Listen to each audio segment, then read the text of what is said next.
Hi, today I'm going to be telling you about the Lemp Mansion. I chose Lemp Mansion because I want to prove to people that ghosts are real. It seems really cool that people have seen real ghosts in the Lemp Mansion. I believe in ghosts, and if you don't, I hope this video makes you believe in them too. The Lemp Mansion is located in St. Louis, Missouri. William J. Lemp bought the house, and it was built by Adam J. Lemp in the early 1860s. The mansion had a brewery. The brewery was one of the best 20 in the world. The brewery sadly closed on May 3rd, 1919. You're probably thinking, why are you talking about this house? It's probably not even haunted. Well, I'm going to prove you wrong. Most people think that the Lemp family is cursed, also known as the cursed family of St. Louis. Why would they be cursed? There have been multiple suicides and deaths in the family that have led to many sightings of ghosts.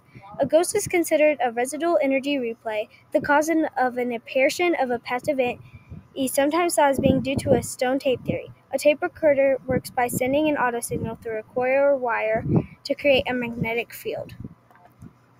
The Lemp Mansion was a 33-room house owned by William Lemp. William Lemp had 9 kids, so he was going to need a lot of room. Underground there were huge tunnels so big that people could walk to work in them. The underground brewery had an indoor pool, bowling alley, auditorium, ballroom, electric lights, and a theater. The brewery was once valued at $7 million and covered 10 city blocks. In 1870, Lemp was the largest brewery in St. Louis. The Lemp family symbolized power and wealth. As you can tell, it was pretty great.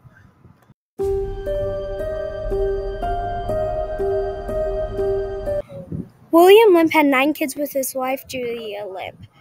One of their kids' name was William Jr. William Jr. married a woman by the name of Lillian Hanlon. She was known as the Lavender Lady. You're most likely thinking, why a name like that? Well, she was really obsessed with the color. She wore it each day and painted her horses purple. Well, anyway, they got married, and a couple years later, William decided to have an affair with another woman, and no one knew the other woman's name. William started not to want to be around Lillian anymore, so he would give her $100 each day just so he could get her out of the house. She would go spend it on things like purses, hats, jewelry, and he did this so much that people would start stocking up on purple things just for her. She pretty much helped the economy. But William had a kid named Zeke who had Down syndrome with the other lady. The other lady did not want Zeke and left him on William's front porch with a note saying she did not want him. William found out about this and wanted a divorce. Divorces were not very common, so it was the divorce of a century. Newspapers all over the world just about this one divorce. Zeke was a little boy with Down syndrome and got treated very poorly. His father, William Jr., hid him in the attic until his death. People tell stories of how he would look out his window and watch people go by their house. When little boys would walk by, he would tap on the window and get the little boy's attention. He would put his face up to it and one hand on each side of his head, and that's when people would start calling him the monkey-faced boy. People say that if you spend the night in his room, the workers will put all of his toys in a circle, and the next morning they will be moved.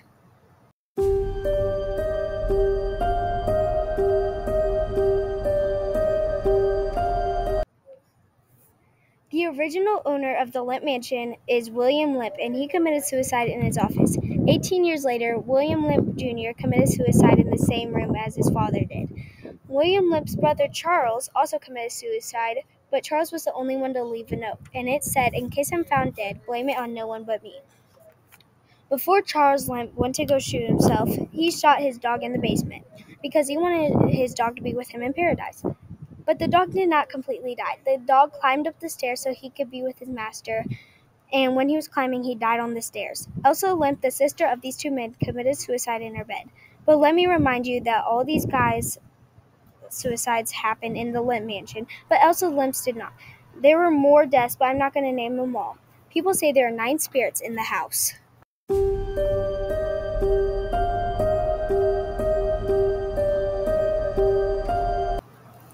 I think ghosts are real just from this information. Even though ghosts have not yet been proved to be real, I think they are because of the story I have heard. The story was of a little boy who lived in a haunted house. There were 4 ghosts and 1 dog. The boy saw the whole family of ghosts standing at the top of his staircase. Also, the boy had a little rocking chair in his room. When he went into the room, he saw a little girl sitting in it. So that's the story I heard and believe.